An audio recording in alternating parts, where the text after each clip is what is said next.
Assalamualaikum warahmatullahi wabarakatuh. Perkenalkan, nama saya Imanul Khotimah Fitriani, NIM 2020111040. Saya dari kelas 2C. Saya akan menjawab pertanyaan UTS Bahasa Indonesia. Nomor 1. Jelaskan berdasarkan temuan mahasiswa di lapangan, faktor apa saja yang menyebabkan terjadinya kesalahan penulisan ejaan. Berikan contoh kesalahan ejaan yang sering muncul. 1. Adanya keterbatasan waktu dalam pembelajaran menulis ejaan. 2. Kurangnya penguasa kaidah penulisan ejaan. 3. Kurangnya ketelitian dalam menulis. 4.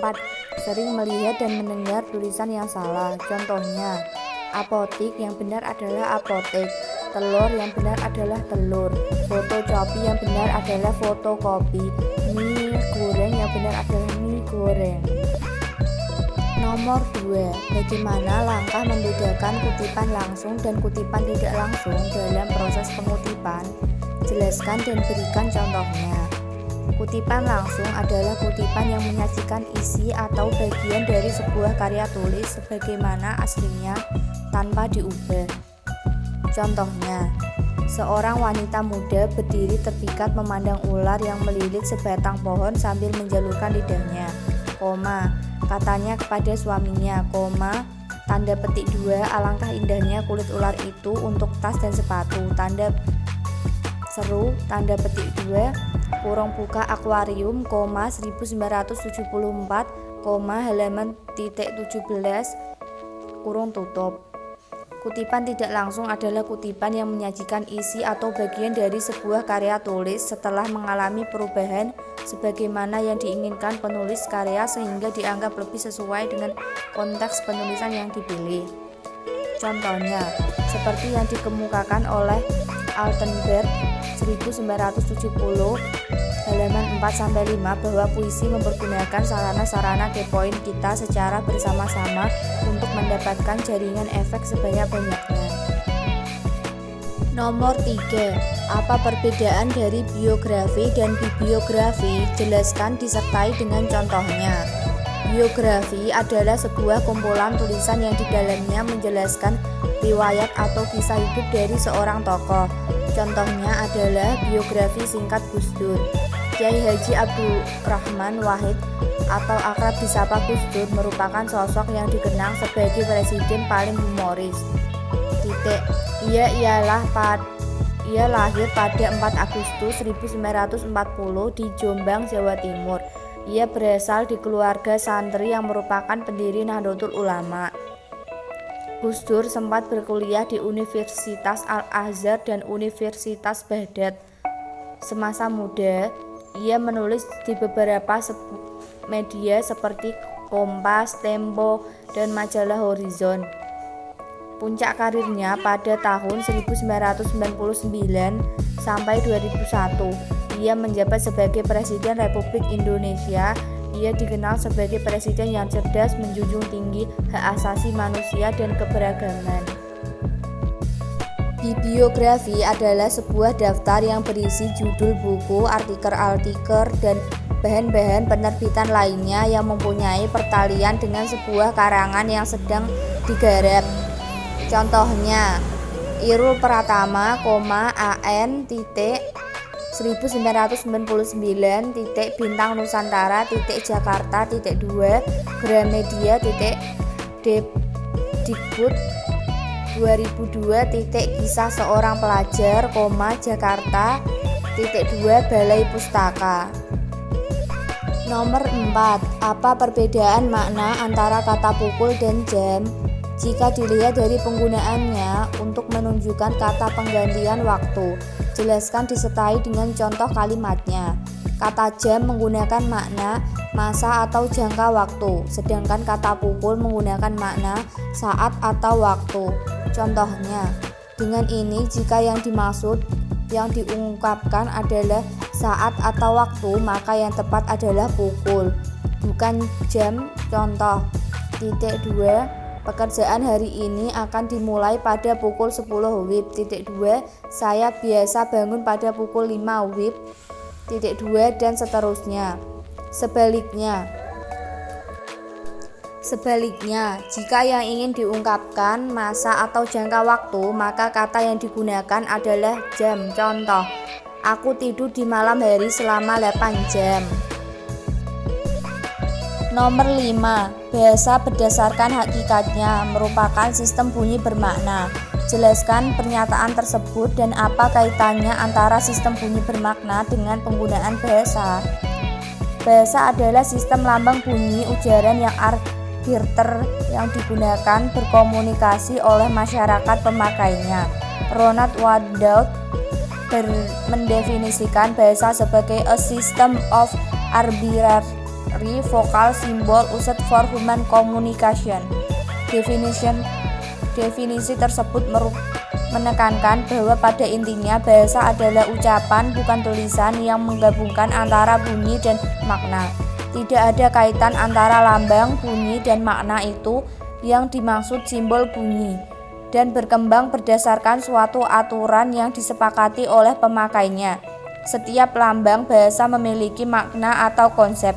Karena lambang bunyi itu memiliki atau menyatakan suatu konsep atau makna, maka dapat disimpulkan bahwa setiap suatu ujaran bahasa memiliki makna. Misalnya, lambang bahasa meja mengandung konsep atau makna sesuatu yang dipakai sebagai tempat menaruh barang. Kata manusia atau human wajib disebut dalam definisi bahasa karena hanya manusia yang bisa berbahasa. Apa sering terjadi kesalahan penulisan tanda koma? Jelaskan disertai 5 contoh kesalahan beserta pembenarannya tersebut. Tanda koma banyak disalahkan penggunakannya pada kondisi berikut.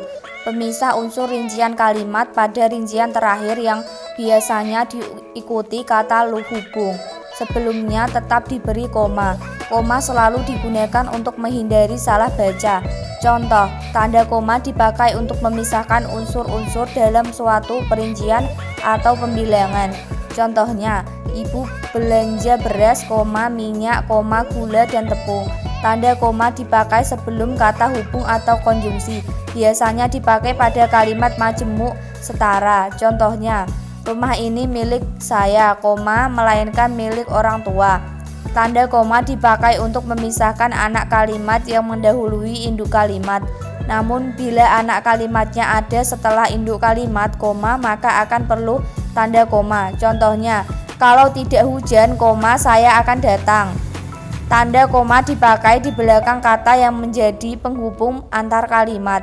Kata penghubung antar kalimat yang dimaksud seperti namun, jadi, oleh karena itu, meskipun demikian, demikian dengan, sehubungan dengan itu, dan sejenisnya. Contoh, pendaftaran nomor pokok wajib pajak dapat dilakukan secara online. Jadi, tidak perlu ke kantor pajak. Tanda koma dipakai sebelum dan atau sesudah kata seru atau kata sapaan. Kata seru yang dimaksud seperti wah, oh ya, aduh, hai, oh halo. Sementara kata sapaan bisa berupa pak, bu, kak, nak, dek, dan sejenisnya. Contoh, hai, apa kabar? Nomor 7. Apa perbedaan dari makna dari kata titik, dua, dan kata titik, koma? Jelaskan disertai 2 contoh dan penggunaan tanda tersebut yang benar. 1. Tanda titik koma. Tanda titik koma dapat dibagi sebagai pengganti kata penghubung untuk memisahkan kalimat setara yang satu dari kalimat setara yang lain di dalam kalimat majemuk. Misalnya, hari sudah malam. Tanda titik koma, anak-anak masih membaca buku. 2.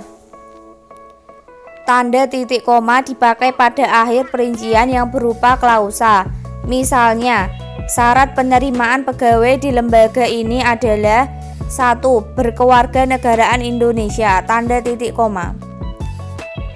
3. Tanda titik koma dipakai untuk memisahkan bagian-bagian pemerincian dalam kalimat yang sudah menggunakan tanda koma. Misalnya, Ibu membeli buku, pensil, dan tinta, baju, celana dan kaos, pisang, apel, dan jeruk. Tanda baca titik 2.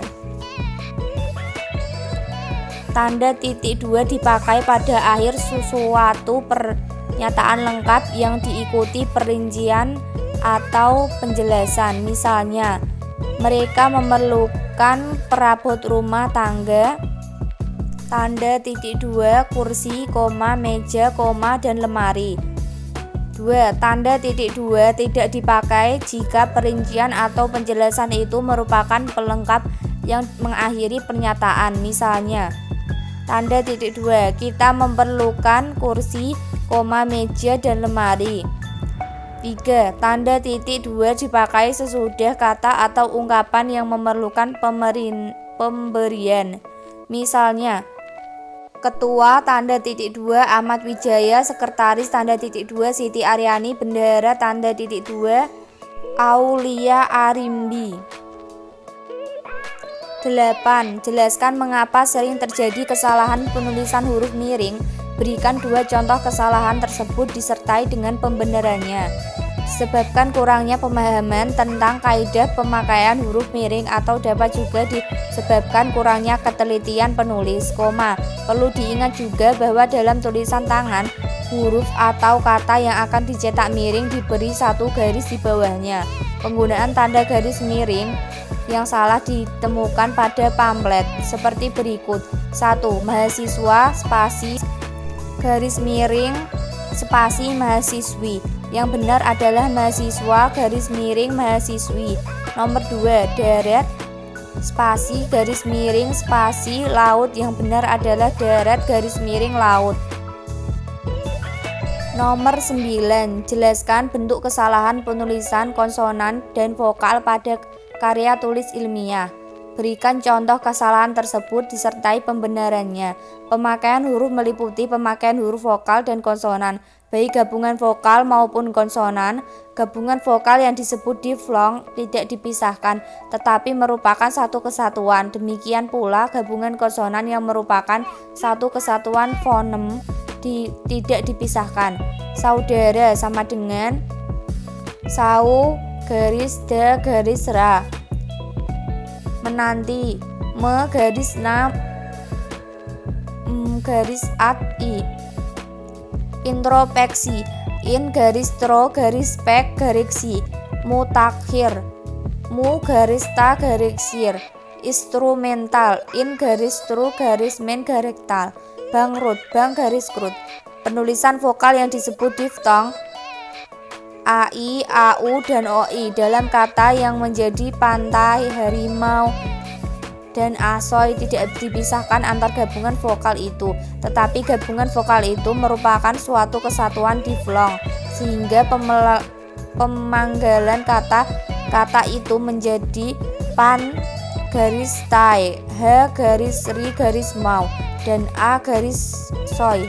Demikian pula pemenggalan gabungan konsumen yang juga merupakan satu kesatuan yang melambangkan satu fonem, seperti KH, NG, NY, dan SY tidak pernah dipisahkan, sehingga pemenggalan kata yang mengandung gabungan konsonan itu tidak dipisahkan antara konsonan itu, seperti kata makhluk, lengah, renyah, dan masyarakat. Pemenggalannya makhluk, lengah, dan masyarakat.